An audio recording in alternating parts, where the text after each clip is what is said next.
윤고은의 EBS 북카페 초대석 오늘은 세멘파커스에서 펴낸 책입니다. 카를로 로벨리의 화이트홀을 품고 오신 이 책의 감수자이신 과학철학자 이중원 교수님과 함께하고 있습니다. 서명희님, 모처럼 오후 반차라 도서관에 자리 잡고 앉아서 북카페 듣고 있어요. 날씨 너무 좋아요. 행복합니다. 라고 하셨습니다.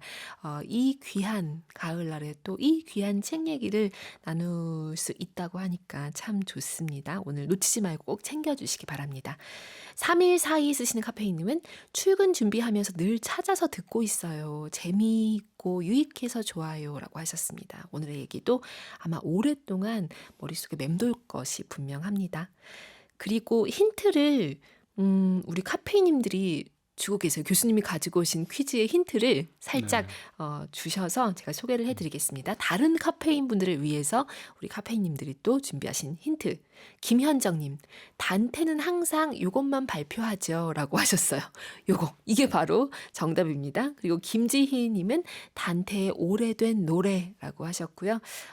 이 말 자체를 가지고 이게 좀 즉흥적으로 재미나게 사연들을 많이 주시고 계십니다. 4391 쓰시는 카페인님, 요즘 다시 읽는 천국과 지옥을 드나드는 제 상황과 너무도 똑같은 전개들의 놀라움을 금치 못하고 있습니다. 올해 읽은 책 중 넘버원. 이것이 정답이라니요. 우주를 뚫을 만큼 너무 좋아요 하시면서 사연 주셨는데요. 이 얘기하신 것처럼 카를로 로벨리가 문학에도 굉장히 조예가 깊었고, 그렇지만 그 많은 작품 중에서도 특히 단테의 이것을 이번 책에서 많이 인용하는 것이 블랙홀과 이 단테의 이것에 등장한 지옥과 굉장히 흡사하다고 얘기를 하고 있더라고요. 네. 어떤 면에서 그런지 우리가 이제 블랙홀을 좀 먼저 알고 네. 화이트홀도 알아가도록 하겠습니다. 네, 블랙홀은 아마 이제 많이들 들어보셨죠. 블랙홀이 탄생되는 것을 그래서 잘 아시리라고 생각됩니다만 간단하게 한번 설명을 드려볼게요. 원래 우리가 빛을 내는 별을 항성이라고 합니다. 네. 이 항성 안에서는 수소 핵융합 반응이 일어나죠. 네. 그래서 수소를 원료로 해서 열을 내고 에너지를 내고 그리고 그렇게 다 수소가 연료로 다 쓰이고 나면 헬륨이라는 재로 바뀌게 됩니다. 핵융합을 하는 과정에 있는 이 항성에서는 내부에서는 열 에너지에 의한 팽창과 네. 또 여러 가지 물질들이 있으니까 그 중력에 의한 수축이 균형을 이루고 있습니다. 그래서 현재와 같이 태양이면 태양과 같은 그 모습, 형태를 유지하고 있는 건데요. 이게 이제 시간이 오래 흐르면 그 수소 연료가 다 닳게 되고요. 네. 그렇게 되면 핵융합이 멈추게 됩니다. 그때부터는 더 이상 열에 의한 팽창력이 사라지면서 순전히 중력에 의한 수축만 일어나게 되죠. 이때부터 그 중력에 의한 수축은 가속적으로 일어나고 이것이 어느 정도까지 가게 되냐면 그 전체 질량이 한 점에 모일 정도로까지 강하게 압축이 되고 수축이 됩니다. 그래서 중력은 거대한데 크기는 아주 작은 별이 돼요. 네. 이 별이 이렇게 생기는 순간에 그 주변에 시간과 공간이 왜곡 현상이 일어납니다. 중력이 워낙이 크다 보니까요. 그러면서 생기는 것이 블랙홀이라는 큰 공간이 생기죠. 이게 이제 블랙홀이 탄생을 하는 거고요. 네. 그동안 많은 사람들이 블랙홀에 대해서 연구를 하지 못했습니다. 왜냐하면 그 속을 들여다보기가 참 어렵잖아요. 들여다보다가 못 나오면 어떡하지? 뭐 그런 생각도 있고요. 네. 갇히면 영원히 못 나올 그렇죠. 텐데 네. 이런 생각도 있고요. 그리고 아시다시피 블랙홀이라는 것은 그 안에 빛조차 빠져나오지 못하기 때문에 우리 눈에는 밖에서 보는 우리 눈에는 항상 검게 보이는 네. 것이거든요. 그래서 많은 사람들은 그 블랙홀 하면 뭔가 이렇게 그 위축이 되고 공포를 느끼는 그런 어떤 대상이 됐죠. 맞아요. 무자비한 느낌.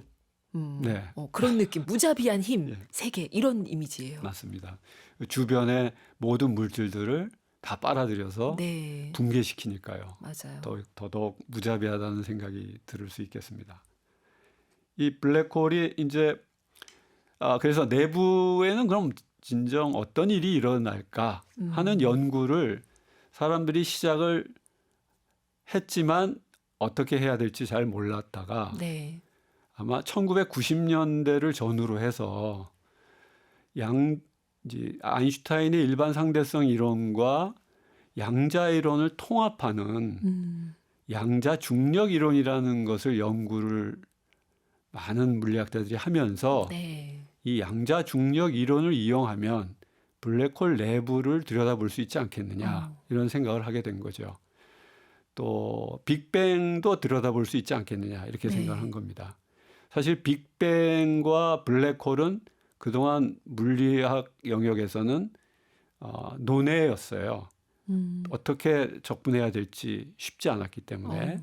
근데 앞서 말씀드린 대로 한 1990년대부터 새로운 수학 체계가 네. 이론이 등장하면서 이제 그 블랙홀과 빅뱅을 들여다볼 수 있는 일종의 우리의 어떤 도구가 생긴 것이죠.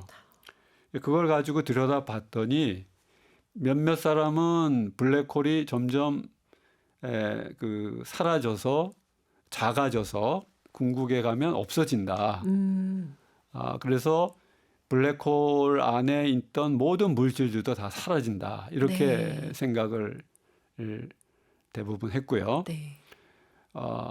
근데 또 일부에서는 아이디어 차원에서 그렇게 모든 것을 빨아들이는 것만 있는 것이 과연 가능하겠느냐. 어디론가 배출이 있어야 되는 거 아니겠느냐 하는 생각을 하게 되죠. 네. 그러면서 스티븐 호킹이나 펜 로즈 같은 사람들이 이 양자 이론을 통해서 그 블랙홀의 어떤 일생을 다시금 한번 연구하는 그런 작업들을 하는데 로벨리가 등장하기 전까지는 아이디어를 제공하고 입론적인 수준에서 이렇게 그 이야기를 풀어가는 정도였습니다. 네. 그런데 로벨리가 등장하면서 블랙홀 내부를 아주 체계적으로 연구하기 시작을 했다고 할 수가 있습니다. 그래서 블랙홀을 로벨리가 들여다보니 블랙홀이 만들어낸 그 작은 별이 있잖아요. 네. 그러니까 아까 압축된 별, 거의 한 점으로까지 모여졌다고 할 수 있는 네. 그렇게 보이는 아주 작은 별이 점점점 이제 작아지는 거예요. 점점점 작아지면서 블랙홀 내부에 깔때기와 같은 공간 구조를 만들어낸다는 겁니다. 그러니까 우리가 볼 때는 하나의 2차원 원이고 사실 네. 이게 3차원 구처럼 보여도 상관이 없는데 근데 그것은 겉에서 본 거고요. 그렇죠. 그 속으로 들어가 보면 깔때기 모양의 공간 구조가 생긴다는 거죠. 그리고 이렇게 생각하시면 될 거예요. 여기 고무판이 있는데 네. 탄력이 좋은 2차원 고무판이 있는데 거기에 엄청난 무게의 쇠구슬을 올려놓으면 쇠구슬이 고무판 아래로 쭉 내려가면서 고무판을 밑으로 잡아당기잖아요. 그렇죠. 그러면서 깔때기 모양이 생기겠죠. 바로 그런 형태의 내부 공간이 있다. 그리고 블랙홀을 구성하고 있는 그 작은 별이 계속해서 그 블랙홀의 공간인 깔때기를 네. 더 길게 만들고 이게 길게 만들수록 또 입구는 좁아지죠. 그렇죠. 그런 형태로 블랙홀을 변화시키고 있다. 그래서 어느 정도까지 그런 일들이 벌어지냐면 이제 플랑크 스케일이라고 해서 이 양자 이론에서 나오는 모든 존재자들의 최소 단위를 이야기할 때 쓰는 어떻게 보면 스케일이 있습니다. 네. 굉장히 작은 숫자인데요. 10의 마이너스 35승이라는 우리는 상상할 수 없는 그런 크기인데 사실은 그 우주에서는 꼭 그렇게 아주 작은 크기라고 볼 수는 없어요. 더 클 수도 있습니다. 아무튼 그런 플랑크 스케일보다 더 작아지는 것은 있을 수 없다라는 게 양자 이론의 주장입니다. 어떤 물질이 됐든 공간이 됐든 시간이 됐든 그것의 크기가 플랑크 스케일보다 작아지는 경우는 존재할 수 없다. 어. 그러니까 이 우주가 불연속적이라는 것을 함축하고 있는 거죠. 네. 그 정도 최소한의 크기를 갖는 형태로 존재해야 한다 하는 거니까요. 그래서 그러니까 그 단위까지 내려가면 갑자기 이제 양자적인 어떤 특성이 나타나면서 블랙홀이 작아지는 것이 멈춘다는 겁니다. 네. 그리고 거기서 양자 어떤 현상에 의해서 양자 터널링이라는 어떤 현상에 의해서 블랙홀이 화이트홀로 전환되는 이야기를 이제 로벨리가 하게 되죠. 아. 네, 블랙홀이 다시 살아나는 거죠. 그러니까요. 이렇게 또 정리해서 얘기를 해주시니까 너무 좋은데요. 카를로 로벨리의 화이트홀 중에서 한 부분을 골라오셨습니다. 이 감수자이신 이중원 교수님 목소리로 직접 좀 만나보도록 하겠습니다. 어떤 부분 읽어주실 건가요? 네, 그 블랙홀 내부에서 화이트홀로 전환해 가는 그 모습을 로벨리가 우리 일상생활의 어떤 경험에 비유해서 이야기를 해주고 있습니다. 한번 읽어보겠습니다. 네.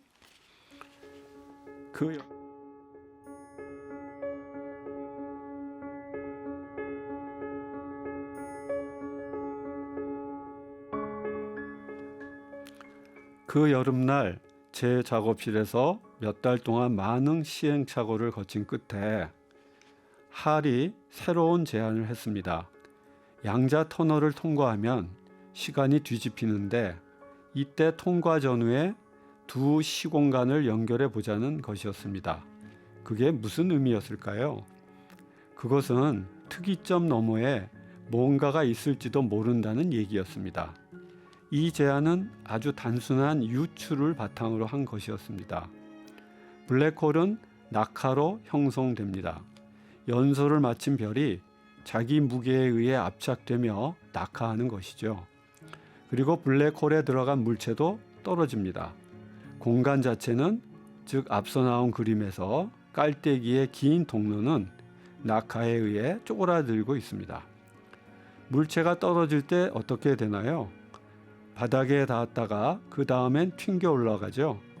농구공을 바닥에 떨어뜨리면 튕겨서 위로 올라갑니다.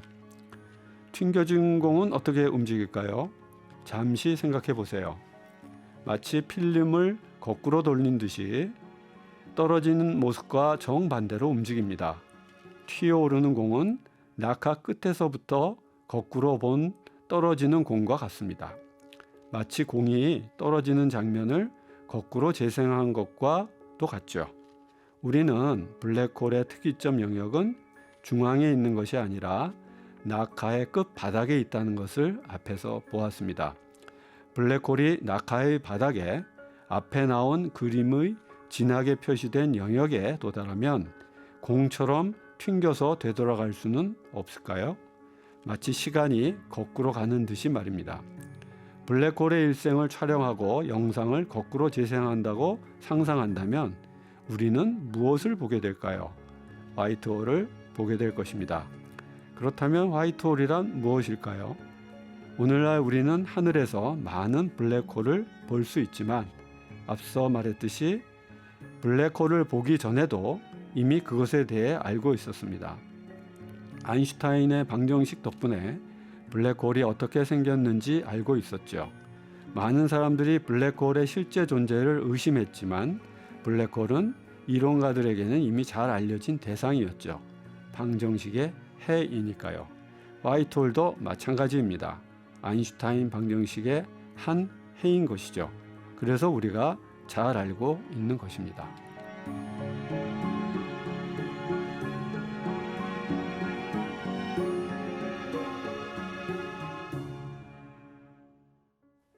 카를로 로벨리의 화이트홀에 수록된 한 부분 이렇게 이중원 교수님 목소리로 만나봤습니다. 앞서 교수님이 이 얘기해 주신 내용들과 이어지는 면이 있어서 더 이해가 잘 됐을 것 같아요. 우리 카페인님들도 이 부분을 골라오신 이유가 무엇인지 궁금해요. 책 낭독할 부분을 네. 많은 것을 아마 고민하셨을 텐데. 네, 이 책의 전체를 가장 압축적으로 요약한 부분이라고 생각이 들고요. 또 카를로 로벨리의 그 특유의 소통 방식, 네. 우리 일상생활에서의 다양한 경험들을 고도의 추상적인 과학적인 사고에도 충분히 적용해 볼 수 있다. 여기서 로벨리가 그 유추라고 얘기를 네. 하잖아요. 일종의 비유를 통해서 우리가 추론을 하는 거죠. 그러니까 아무리 복잡한 그리고 우리가 알 수 없는 미지의 세계, 과학이 이야기하는 그 세계가 있다 하더라도 그것을 이해하는데 우리 일상생활의 경험이 소중하다는 얘기죠. 그래서 바로 그런 방식으로 블랙홀에서 화이트홀로 어떻게 전환이 이루어지는지를 설명하고 있어서 네. 제가 봐도 참 기가 막힌 서술이 아닌가 이런 생각이 들었습니다. 기가 막힌 서술 그 부분을 이렇게 네. 만나봤습니다. 우리 비치하우스의 스페이스송 듣고 와서 이야기 계속 이어갈게요. 윤고은의 EBS 북카페와 함께하고 계십니다. 오늘 초대석은 카를로 로벨리의 화이트홀을 감수하신 이중원 교수님 모시고 진행 중입니다.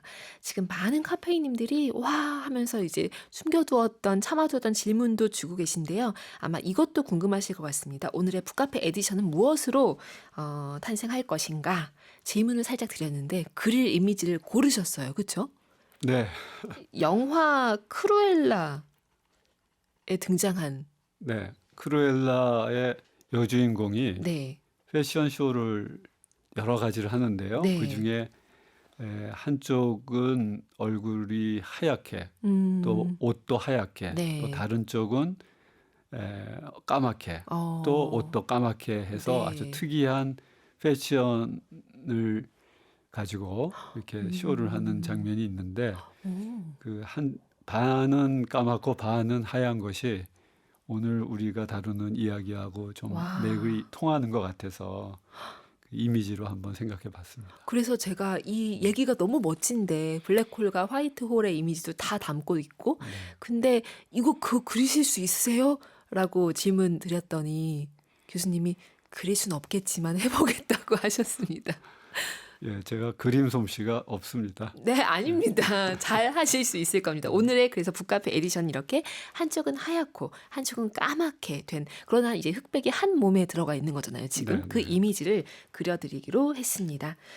6998 쓰시는 카페인님이요.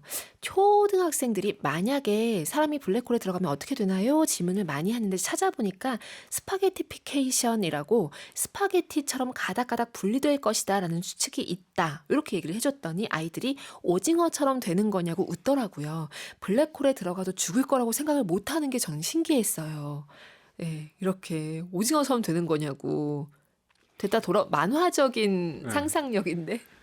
우리 영화 인터스텔라 영화를 보면 그 이제 우주선이 블랙홀 안으로 들어가는 장면도 있긴 합니다. 네. 그 블랙홀의 그 표면을 우리가 사건의 지평선이라고 보통 전문적으로 용어로 씁니다. 네. 그 지평선을 들어가기 전과 후가 이제 많이 달라지는데요. 사실 우리가 우주선이 만약에 블랙홀 지평선을 넘어서 들어갈 때 부서지지만 않는다면 네. 이 우주의 어떤 물체들도 가루로 만들 만큼의 엄청난 중력을 가지고 있는 그 블랙홀이기 때문에 부서질 것이 당연하겠지만 만약 우주선이 부서지지 않는다면 네. 그 우주선 안에 있는 우리도 멀쩡하게 되거든요. 그것만 해결하면 되네요. 네, 그것만 해결하면 네. 우리는 블랙홀 안으로 들어가서 어떤 일이 벌어지는지를 다 볼 수가 있습니다. 근데 그게 현실적으로 가능할지는 모르겠죠. 우리가 우주선 안은 우리를 보호해 주기 때문에 네. 우주선이 견고하다면 그 안에 있는 우리도 우주선 내에 그대로 블랙홀 들어가기 전과 똑같이 지낼 수가 있습니다. 그렇군요. 근데 물론 이제 제 우주선이 뭐 부서지거나 네. 또 하게 되면 우리도 같은 형태로 부서지겠죠. 근데 이게 우주선이 부서지지 않는다면이라는 가정이 그게 물론 너무나 힘들 것이다라는 생각을 하고 있지만 과학적인 발견의 세계에서 이런 가정을 전제 조건을 하나쯤 이렇게 점프해가지고 두는 것도 의미가 있는 행위인 거죠. 그렇죠. 우리가 지금 블랙홀도 여러 종류가 있어요. 지금 은하의 중심에 있는 거대 블랙홀도 있고요. 그 네. 블랙홀이 우리 은하, 각 은하마다 다 있는데 그 은하를 관장하고 있죠. 그 은하에 있는 모든 별들이 블랙홀을 중심으로 회전하는, 그래서 멀리 도망가지 못하게 관장을 네. 하고 있고, 그런 블랙홀은 어마어마한 중력을 가지고 있고요. 또 아직은 발견되지 않았지만 탁구공 크기만한 블랙홀도 있을 것이다. 이렇게 보고 있습니다. 그러니까 별이 탁구공만한 거고 네. 아마 조금 더 그 블랙홀이 커질 수도 있겠죠. 그래서 어쨌든 그런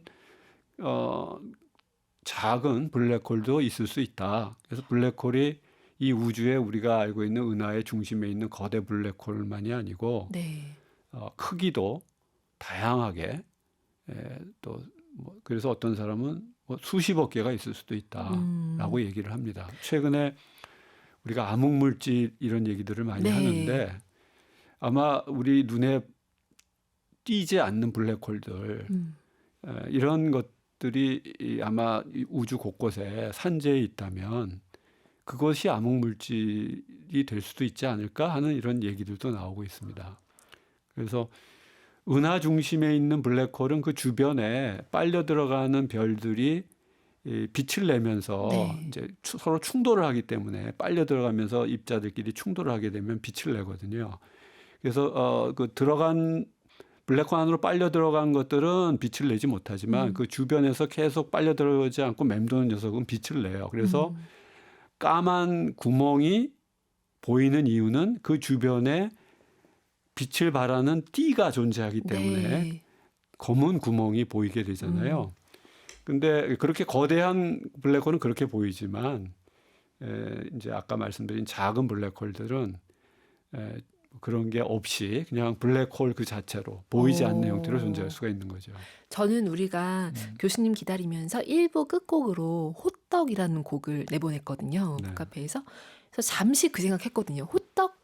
블랙홀이 호떡만한 크기의 블랙홀? 이 생각을 저 혼자 2차원적으로 보자면 그 정도 너무 작지 않나라는 생각을 살짝 했었는데 지금 탁구공만한 블랙홀 얘기하시니까 호떡 크기도 충분히 가능하네요. 그렇죠. 우리가 바깥에서 보았을 때 작은 크기의 블랙홀이지만 네. 카를로 로벨리 얘기는 그 내부로 들어가면 그 공간은 어마어마하게 클 수 있다는 겁니다. 그쵸. 아까 깔때기 말씀을 드렸잖아요. 네. 겉으로 보면 원처럼 보이고 입체적으로 보면 구처럼 보이지만 사실은 3차원으로 봤을 때 그런 것이고 이 우주 공간은 3차원 이상이기 때문에 그 안을 들여다보면 깔때기 형태의 그런 이제 공간 구조가 따로 있다는 거예요. 앨리스가 정말 토끼 따라서 굴로 뛰어 네, 들어갔을 때 어마어마한 색이 만났던 예, 것처럼. 그런 거죠. 여기 책에서 되게 재밌는 부분들을 많이 발견했는데 이 카를로 로벨리가 물리학을 배울 때 마리오 토닌이라고 하는 스승 그 사람이 이런 얘기를 했다고 적혀 있더라고요.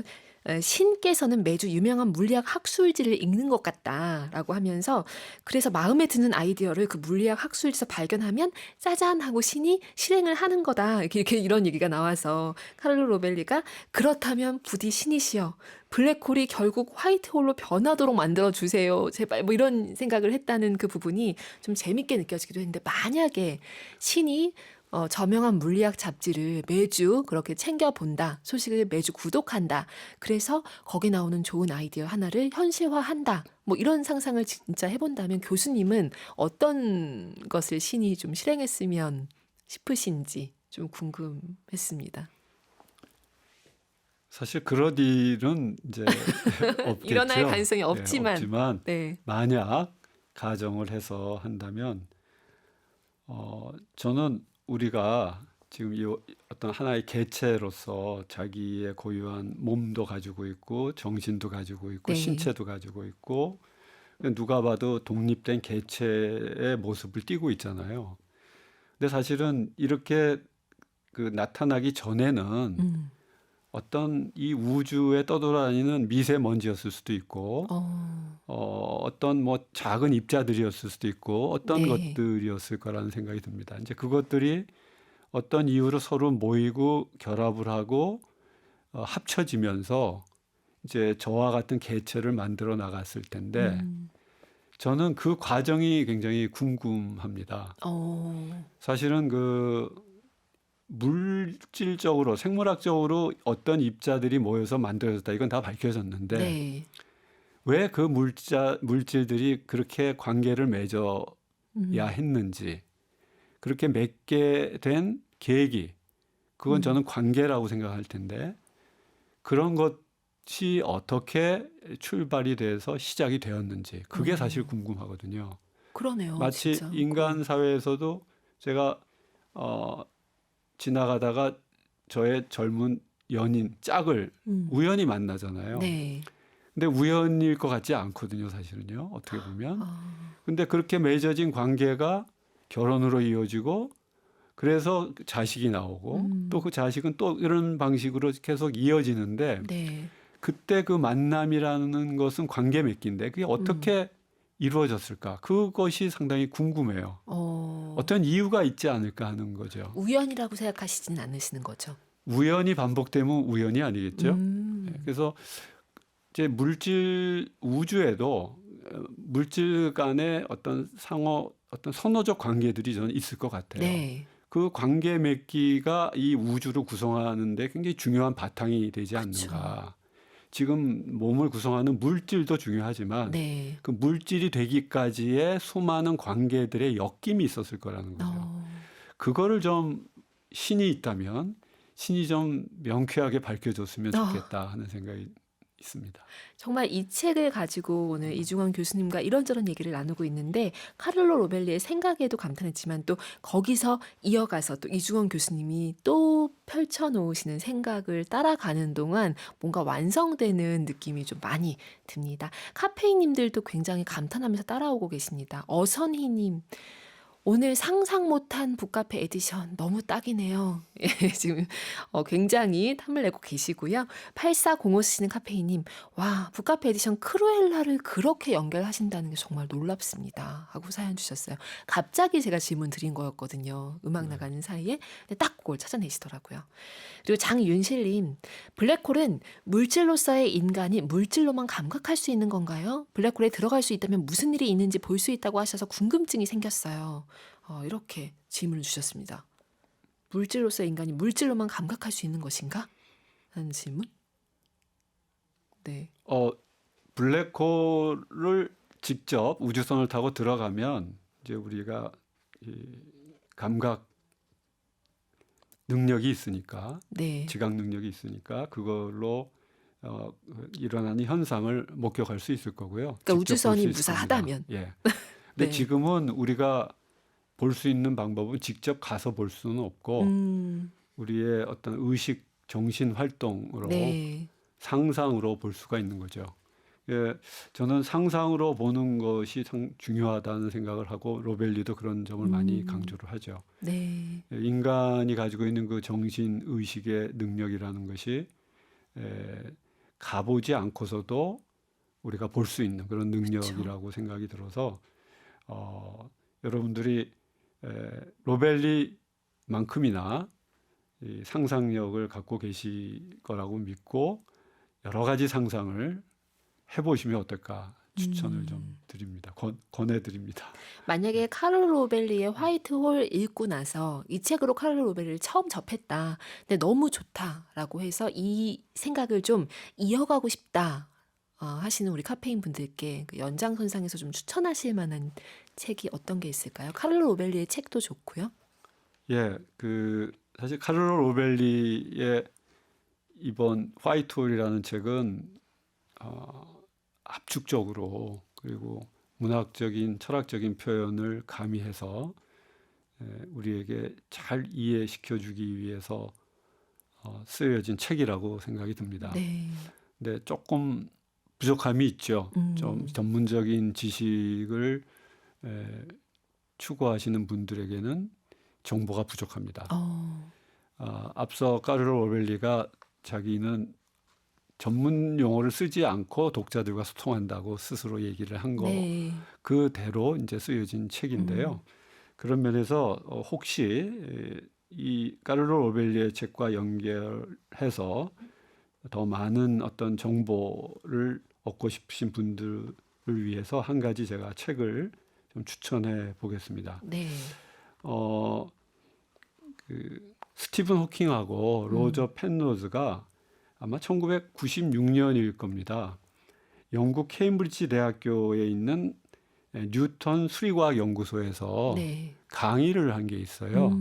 세 번씩 아마 렉처를 했는데 그때 강의 내용 6개죠. 네. 하고 또 두 사람이 토론한 내용이 있습니다. 오. 그것을 묶어서 시간과 공간에 관하여라는 책이 출간이 되었어요. 네. 우리나라에도 번역이 되어 있습니다. 그래서 사실 로저 펜로즈나 스티븐 호킹은 로벨리의 대선배격인데요. 네. 세 사람의 공통점은 아인슈타인의 일반 상대성 이론, 이건 연속성을 전제로 하는 이론이고요. 여기에 양자 이론, 이건 불연속성을 전제로 하는 이론인데 네. 이거를 통합시킨 사람들입니다. 신기하죠. 연속성과 불연속성을 통합시켰다? 이게 쉽지 않은 작업인데 그쵸. 두 이론을 통합시킨 사람들이고요. 그래서 이 세 사람 모두 양자 중력 이론의 대가라고 우리가 얘기합니다. 다만 로벨리가 펜로즈나 스티븐 호킹보다 더 나은 점은 블랙홀 내부를 체계적으로 더 깊이 연구했다는 것이죠. 펜로즈나 호킹보다 훨씬 더 네. 그 부분을 깊이 있게 연구했다는 특징이 있습니다. 그래서 그렇지만 이제 비슷한 아이디어와 생각들은 다 공유하고 있기 때문에 조금 전문적인 정보를 얻고 싶으신 분들을 위해서 추천드립니다. 감사합니다. 오늘의 정답도 발표하도록 하겠습니다. 단테의 이 작품 정답 무엇이죠? 단테는 늘 신곡만 발표합니다. 네, 신곡입니다. 북카페 에디션 받으실 분 정은주님, 8938 쓰신 카페인님, 7268 쓰신 카페인님 세 분입니다. 북카페 홈페이지 오셔서 선물방에 이름 확인하시고 주소 연락처 꼭 남겨주시기 바랍니다. 오늘 이렇게 마무리해야 되는 것이 너무나 아쉽습니다. 이중환 교수님 다음에 또 뵙기를 기대하고 있을게요. 예, 이렇게 초대해 주셔서 반갑고요. 애청자 여러분 다시 만나 뵙게 돼서 영광이었습니다. 감사합니다. 감사합니다. 오늘 끝곡은 반젤리스의 Dream in an Open Place 준비했습니다. 이 곡 들으시면서 카페인 분들 오늘도 고운 하루 만드세요.